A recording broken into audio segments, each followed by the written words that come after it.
The Samburu community is an Nilotic community famously known as the butterfly people because of their decorative beads and clothes. This community dwells in the Samburu County situated in the Rift Valley province of Kenya. The Samburu community is well known for its diverse culture and traditions similar to that of the Maasai.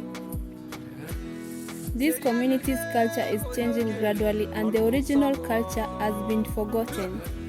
Just as the famous Swahili proverb says, "Mwacha mila ni mtumwa." Will the butterfly people be enslaved for abandoning their culture?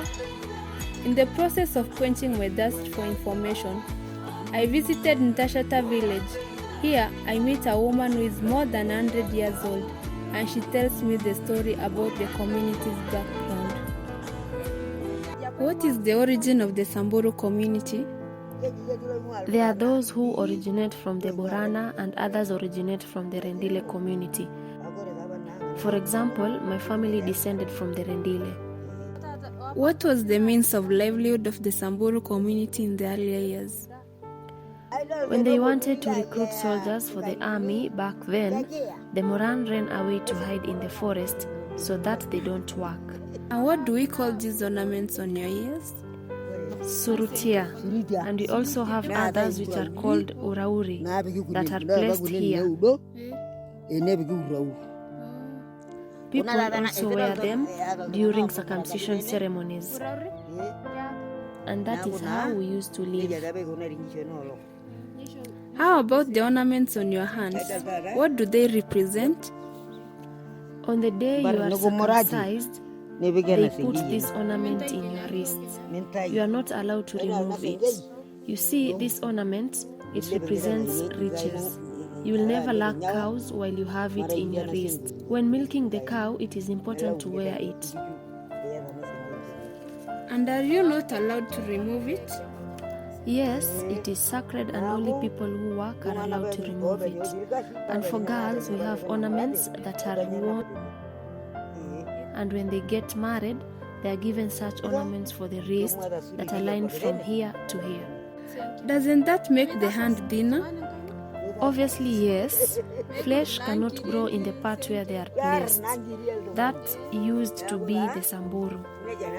Because I could imagine how metallic ornaments are worn all over their hand without being removed. Grooming married women used to wear beads, for example, mboro, ikiripan, lakesana, ikilani, and head beads, but all that was abandoned. Did Samburu have diviners?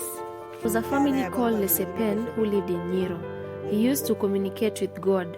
Their genetic blood has given a rise to diviners. He once came to visit me and he could go outside and start speaking alone.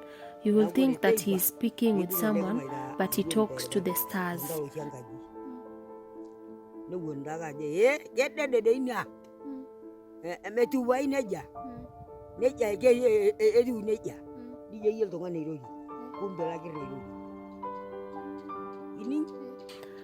The stars could reveal to him whether there will be rain or not. How about the circumcision ceremonies? Boys were being circumcised in headsets, and the headsets cannot marry until the one who was anointed as their leader married. There were beautiful songs that were sung during circumcision ceremonies, but now no one sings them. Is it because they don't know how to sing them? No, they know how to sing them, but people have really changed. How about the mode of dressing? Has it also changed? Of course it has changed. People used to wear clothes made from animal skin. A woman used to have two leather clothes, that is, the inner one and the outer one, to cover up. Women used to wear a different necklace on top of their beads, while girls wore plain beads and their ears were pierced just like mine. Also, men used to get ear piercings.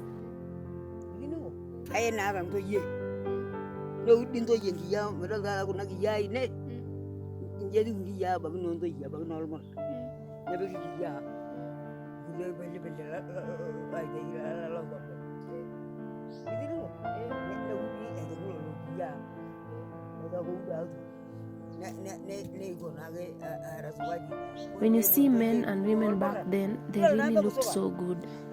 They also had something called nariamo, which is drafted below the eye using red ochre and some white dots.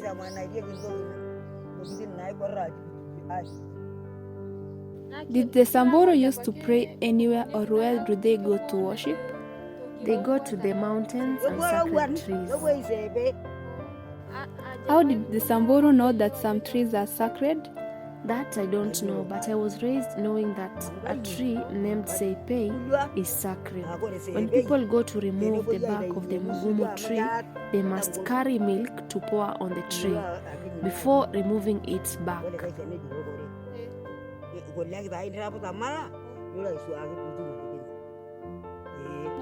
What used to be a sign of being rich back then? Was it livestock or money? There was no money back then. The sign of being rich was livestock. Money came when the colonizers left and people were employed.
Good afternoon.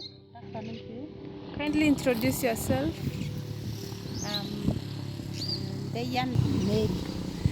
Tayan Mary. Okay, what do you do for a living?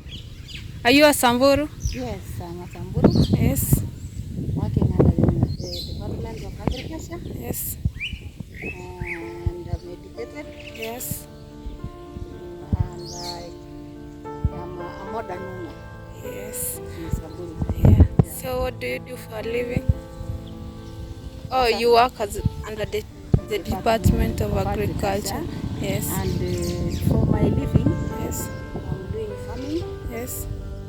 And livestock keeping. Yes. I'm also, because I'm a pastor, I'm a Samburu. Yes. Livestock is part of life. Yes. So to leave livestock aside, yeah, then it will be like you are an outcast in a community.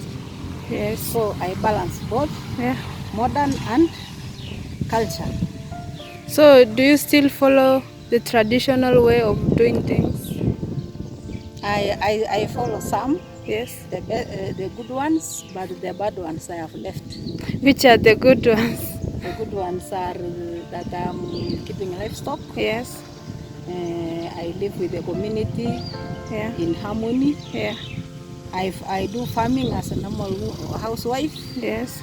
And I take care of my kids. Yes. And be a good housewife with everything that I do, a woman needs in Samburu to do. Yes. Like waking up early, preparing all the chores. Yes. Milking, and also preparing the children to go to school. And I prepare also myself. And when my husband was alive, I prepare him before I go to job. Yes. And do all the work I am needed to do as a Samburu woman. Yeah. And I go to job. Yeah. I earn my salary. Yeah. And I pay all my bills. Yes. And educate my children. Yeah. Yes. And do you feel like Samburu culture is changing over time? Was it the way it was before, or some aspects of the culture have changed? The Samburu culture is changing slowly, gradually. Gradually? Yeah, because before, yes, when we were living with our mom, yeah, in early days, my mother used to wear skin cloth. Yeah. But today, she's wearing a dress and a skirt. Yeah. Also, they used to put on some types of beads. Yeah. These are ornamental with rubies. Yes. But now the rubies have vanished, so nobody wears them now. They are only kept as for ceremonials. They are kept for ceremonials because when the girls get married, they have to put on those ornamentals, old ornamentals, which signify different things in the culture. That a woman should put on ruby and some copper rings on their ears so that they can symbolize that she's a married lady. And those ruby also will show that's a design for women, married women. But when you are not married, you just put the normal beads on. When you are married, when the bull has been killed, Yeah. or slaughtered for a girl to get married, you have to put on those ornamentals called the mporo. Yeah. But of late, they have changed. The girls have changed, and the educated people have changed. They have started the weddings incorporating traditional with the modern clothes, and they never put on those ruby bracelets So that they within used to put on before. so And they within don't wear copper. yes. Yeah. So within the next 10 years, maybe the culture will have faded. Yes. In the coming years, Yeah. sooner or later, Yeah. we know that the culture will, as education comes Yeah. and continues, more children are taken to school, girls are taken to school, Yeah. and the girls are the ones who are coming to change. Yeah. Because when the girl is no longer a housewife, Yeah. then everything will change because they will be able to support themselves Yeah. whether married or not. Yeah. But before, it was a girl was used to only to depend on for a man to for upkeep of the family. Yeah. But today, Yeah. most of our girls are educated. They Yeah. can support themselves with everything. They can have their families with everything. They can educate. They can pay rent, electricity bills, Yeah. school fees without depending on the man. And so they can be able also to have decisions. Yeah. Because before, a woman has no say, and a woman cannot speak in front of men Yeah. in Samburu culture. But today, girls are leaders. Yeah. Women are leaders now, and we are fighting for the seats. So as long as we are fighting for leadership, then everything will change, because we'll be breaking the norms of being puppets of men.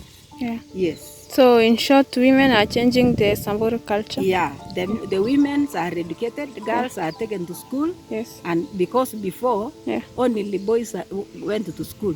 When a girl goes up to class 6 or 5, then she can be removed even at 9 years, 8 years, to 12 years, and she gets married. Yeah. So we used to be a commodity to be sold for cows. Yeah. Yes, but today we are precious. Yeah. We are just like gold now. Yeah. Because we took our girls to school, Yes. and they can support themselves without waiting for a man to come and buy them, Yeah. and give the dowry in form of cows, and money. So we wanted to change our culture soon, but the good things will remain. Yeah. Yes. So you're advocating for the culture to change. To change On the negative side. the bad habits, Yeah. should change, Yeah. but the good ones we maintain.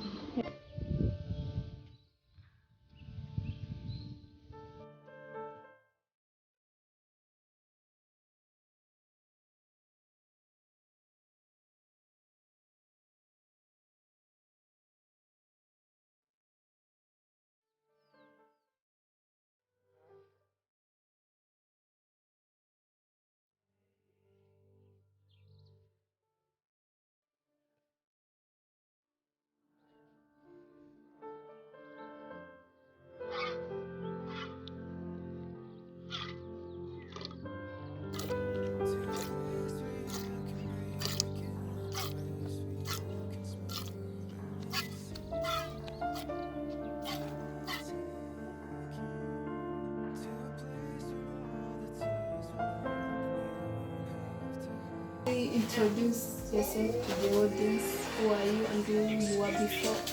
Yeah, my name is Christopher Lemaletian, and I was a former Samburu cultural ambassador for many years, I think almost 15 years. From when to when? I think, I can't remember it well, but it was as from 2008, I think 2008 up to 2016? Yes. Yeah. So as a cultural ambassador, what do you do? Okay, as a cultural ambassador, we teach people many things about culture, because if you go in now about Samburu culture, they are now getting lost, especially the young generation. They are getting lost. So we try to teach them by having a lot of trainings in as seminars, or going to villages, try to educate the young generation. Yeah. That's good. So from how the culture was before and how it is now, do you see any changes? A lot. Yeah, a lot. Because if you see now the original Samburu culture and the generation where we are now, how they are taking the culture is totally different. You can see us from the beads, way of dressing, you can see. Because before, people are being dressed with leather clothes. Some are decorated with beads, but now people are changing it into decorated clothes. The other thing, you can see the beads, how they dress is totally different. Because some years back, they only have one color. If it's red, white or green or blue, they don't mix it. But now they know how to mix it. And they even put sort of patterns into their necklaces or bracelets. Yeah. So, as the way things are going, do you feel like the culture will be lost over time? Yeah. Probably it's getting lost as from the generation we are now. The generation that is following me and the other one, they are totally getting lost. So, because if you see, some of them even they don't understand Samburu well. They don't speak it well.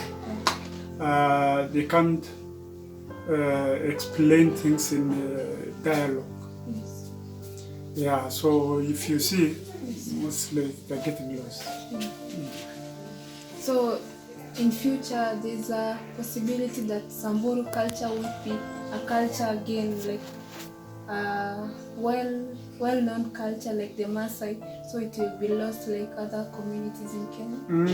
Okay, if they don't if the government is not putting an input, it will get lost.